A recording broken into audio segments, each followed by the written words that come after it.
ఈరోజు స్పీకర్ ఎన్నిక ముగిసింది. లోక్సభలో మొట్టమొదటిసారిగా సభ సమావేశం అవటం నిన్న సమావేశం అయిందనుకోండి. మొట్టమొదటిసారి అయితే స్పీకర్ ఆధ్వర్యంలో సమావేశం. దీని తర్వాత టీడీపీకి చెందినటువంటి 16 మంది ఎంపీలు ఈరోజు సభకు హాజరు కావటం, స్పీకర్కు అనుకూలంగా ఓటు వేయటం.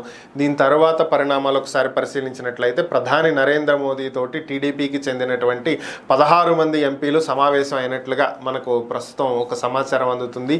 ఈ సమావేశంలో మొత్తం ఏపీకి రావాల్సినటువంటి విభజన హామీలు, నిధులు, అలాగే కొన్ని కొత్తగా ఏపీకి ఇవ్వాల్సినటువంటి గ్రాంట్లు, ప్రాజెక్టులు, వీటికి సంబంధించి 16 మంది ఎంపీలు కూడా ప్రధానితో చర్చిస్తున్నట్లుగా తెలుస్తుంది. అమరావతి రాజధాని నిర్మాణము, పోలవరం ప్రాజెక్టుకి ఇవ్వాల్సినటువంటి నిధులు, పెండింగ్ బకాయిలు, అలాగే విభజన చట్టంలో ఏపీకి రావాల్సినటువంటి నిధులు, విభజన చట్టం ప్రకారం ఏపీకి కేంద్రం ఇవ్వాల్సినటువంటి పలు సంస్థలు, వీటన్నింటికి సంబంధించి చర్చలు నడుస్తున్నట్లుగా తెలుస్తుంది. ఇంకా చర్చలు అయితే పూర్తి కాలేదు. సుదీర్ఘంగా ఈ చర్చలు ప్రధానితో కొనసాగుతూ ఉన్నట్లుగా సమాచారం.